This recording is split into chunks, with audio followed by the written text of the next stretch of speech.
사람들이 보통 투자를 운칠기삼이라고 많이 하시더라고요. 운이 70%고 기량이 30%다. 제 생각에는 이런 말들을 하시는 이유가 결국 시장에 100%는 없어서 그런 것 같아요. 투자에서는 무슨 일이든 일어날 수 있고 100%란 없기 때문에 아무리 투자를 오랫동안 능숙하게 잘해온 워렌 버핏 같은 사람도 올해처럼 몇 번 연속으로 실수하고 사기당하기도 하고, 투자에 전혀 모르는 사람이 말도 안 되는 베팅을 해서 대박이 나서 인생 역전하는 이런 일이 일어납니다. 그러니까 뭐든지 결과주의고 뭔가 딱 100% 정답이라고 할 수 있는 룰이란 게 없어요. 일례로 작년에 중국발 폐렴 얘기가 나올 때까지만 해도 이렇게까지 일이 커질 줄 몰랐는데, 만약 코로나가 크게 안 터지고 한두 달 유행으로 그쳤으면은 현금을 많이 모아둔 사람이 실수를 한 걸 수 있지만, 이렇게 사건이 크게 막상 터지고 나니까 현금을 많이 모아둔 게 폭락한 주식을 이제 싸게 모을 수 있는 신의 한 수가 돼버리는 거죠. 그러니까 완전히 결과주의입니다. 근데 그렇다고 운에만 모든 걸 맡기는 게 과연 좋은 전략일까 하면 저는 아니라고 생각을 해요. 그러니까 운도 실력이라는 말이 있듯이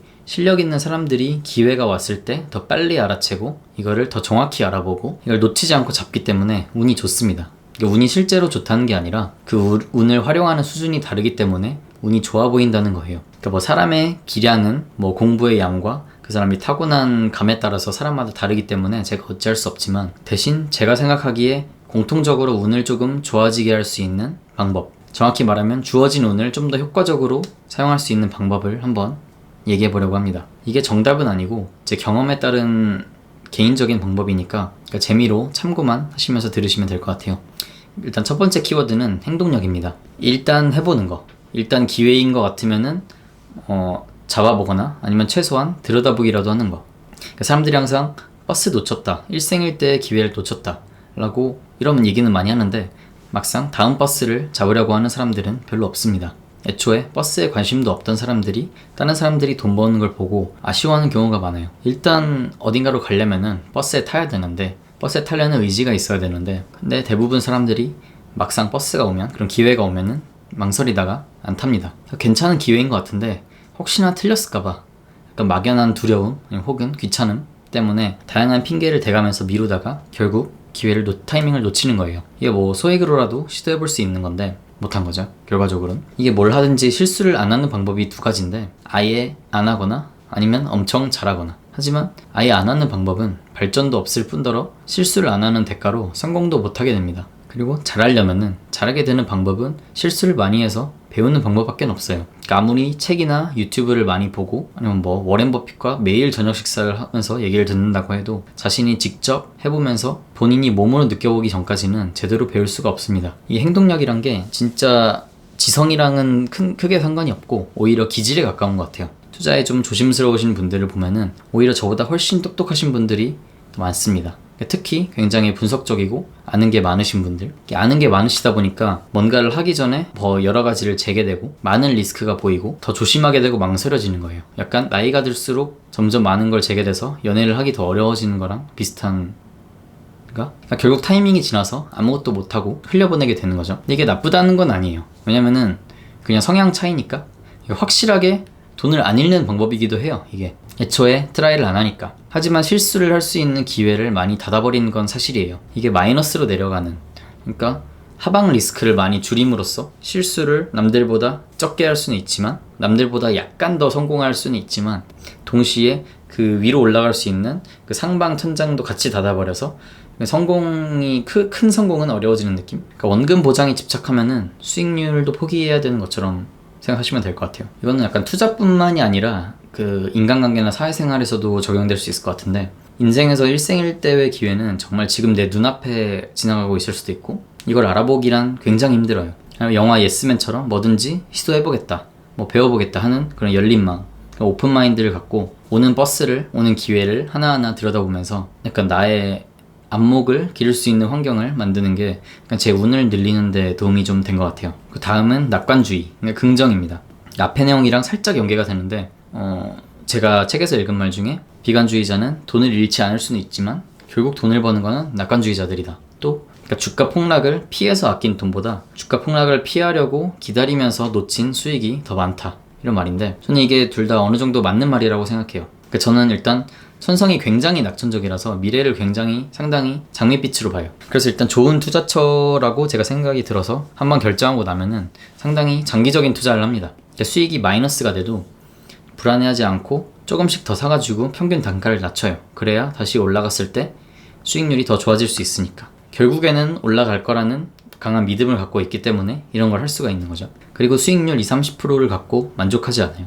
어차피 그 정도 벌려고 투자한 곳들이 아니기 때문에 5년에서 10년 정도 보면서 장기적으로 가져가면서 뭐 2배에서 10배를 벌 수 있을 것 같은 곳에 투자하기 때문에 계속 쥐고 있는 거죠. 또 한 가지 제가 좋아하는 유명한 말 중에 목표를 너무 높게 잡아서 실패하는 건 문제가 아니지만 목표를 너무 낮게 잡아서 성공해버리는 게 더 문제다 라는 말이 있는데, 이 누가 했는지는 기억이 안 나는데 여기에 굉장히 공감하는 게, 한 번에 뭐 항상 10%에서 20% 수익률 정도로 만족하고 팔아버리는 사람은 절대 50%를 먹을 수가 없고 100%, 1000%를 먹을 수가 없습니다. 그 전에 다 팔아버리니까. 애초에 회사라는 거는 돈을 벌고 성장하는 걸 목표로 하는 존재이기 때문에, 아 내가 투자하고 싶다 아니면 내가 갖고 싶다 하는 마음이 들 정도로 괜찮은 회사는, 뭐 그 정도로 괜찮은 경쟁력 있는 회사라면은 시간이 갈수록 크는 게 자연스럽고, 그러니까 제대로 골랐다면. 근데 그런 생각을 갖고 있으면 이게 하락을 하거나 아니면 폭락을 해도 이걸 더 싸게 살 수 있는 기회로 보이지, 이 뭐 가슴이 철렁하고 그러질 않는다는 거죠. 근데 이게 사실 말이 쉽지, 진짜 내가 장밋빛으로만 보던 투자처가 갑자기 몇 달 새에 많이 떨어진다 아니면 몇 달 동안 잘 안 된다 그러면은 그 멘탈 잡는 게 쉽지가 않습니다. 저도 처음엔 그게 굉장히 힘들어서 장기적으로 들고 가기가 굉장히 힘들었어요. 그럴 때 멘탈이 흔들리고 감정이 휩싸이면은 정확한 판단을 할 수가 없기 때문에, 그래서 필요한 게 바로 세 번째 원칙입니다. 그러니까 제가 제대로 원칙과 철학을 세우기 시작하면서 투자를 한 게 재작년부터인데, 제가 회사에 입사해서 이제 매월 정기적인 소득이 생기다 보니까 이거를 계속 새로 투자할 투자처를 찾고, 뭐 1년에 뭐 책 100권 읽기 프로젝트 뭐 이런 것도 하면서 책을 굉장히 많이 읽게 되는데, 뭐 금융 투자 쪽에 관한 책을 굉장히 많이 읽게 됐는데, 그런 공부가 많이 도움이 된 것 같아요. 그러니까 지금도 저는 더 오래 살고 더 오래 투자를 하신 분들에 비해서 아직 투린이긴 하지만 지금도 꾸준히 책을 읽고 매일 신문 경제지나 종합지 몇 개씩을 처음부터 끝까지 다 읽어요. 그렇게 해서 공부한 거를 바탕으로 철저하게 철학과 원칙대로, 그러니까 수익이라는 하나의 목표를 갖고 그걸 이루기 위한 수단으로 매입과 매도를 합니다. 그러니까 절대 소위 말하는 뇌동매매, 뇌가 갑자기 꼴리는 대로 매매를 하지 않으려고 노력하는 거예요. 어차피 저는 보통 최소 6개월에서 몇 년 단위로 이렇게 장기적인 투자를 하기 때문에 사실 거래 자체를 그렇게 많이 하지 않아요. 한 달에 한두 번 할까 말까인데, 그 거래를 할 때 뭐 공포나 뭐 행복 이런 진짜 감정을 다 죽이고 거래를 하려고 노력하는 거예요. 그러니까 뇌동매매를 하게 되면은 약간 투자가 재미로 하는 도박 같은 엔터테인먼트 같은 행위가 돼버려서, 결국 돈을 벌기 위해서 하는 것보다 약간 내가 베팅하고 싶은데, 아니면 내가 약간 순간적인 판단, 베팅하는 그런 재미 때문에 그런 것들이 우선이 돼버려요. 그러니까 수익률은 해가 갈 수밖에 없는 거죠. 그리고 뇌동매매를 한번 하면은 이 또 다른 문제가, 내 원칙과 전략을 개선하는데 전혀 도움이 안 돼요. 왜냐면은 애초에 내 전략에서 벗어난 행위이기 때문에 여기서 모든 실패를 갖고 전략을 수정하거나 할 수가 없다는 거죠. 그러니까 내가 생각하기에 이거 아닌 것 같은데 라는 생각이 들어도 내 전략과 원칙대로 일단 밀고 나가는 거, 그게 굉장히 중요합니다. 이렇게 해도 되나 싶어도 내 원칙과 전략대로 밀고 나가고, 만약 그게 잘못됐으면은 그때 원칙을 수정하면 됩니다.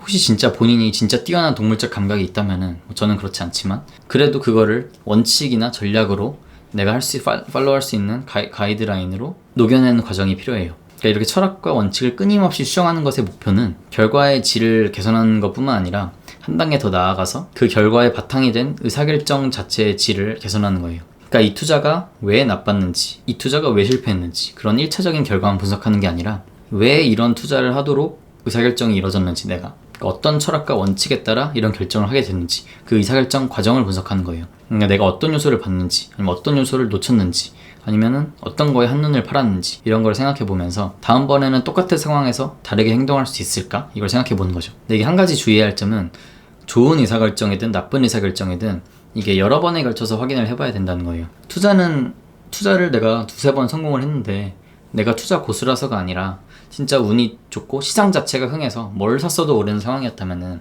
이거를 이때 의사결정을 완벽한 진리라고 믿을 수가 없겠죠. 왜냐면 내가 잘못된 결정을 했어도 이때는 시장의 흐름이 오르니까 누가 해도 올랐을 테니까. 그것도 몇 번 투자에 실패했어도 의사결정 자체는 올바른 결정인데, 뭐 단순히 타이밍이 안 맞았거나 운이 나빴거나 시장 자체가 정말 폭락하는 시장이었거나 하는 경우도 분명히 있습니다. 운칠기삼이죠. 그러니까 오픈마인드랑 행동력을 갖고 뭔가 너무 짜잘하게 말고 낙관적으로 길게 보시고 하면서 꾸준히 본인의 원칙을 다듬어 나가시면은 이 투자라는 운빨 존맛겜에서 남들보다 조금 더 운이 좋으실 수 있을 거라고 생각합니다. 다음에는 제가 이렇게 쌓은 약간 원칙들을 하나씩 이렇게 공유를 해볼까 하는데, 이번 영상에서 하기엔 너무 길어지니까 다음 영상에서 소개해드리도록 하겠습니다. 여기까지 세상학기론이었습니다.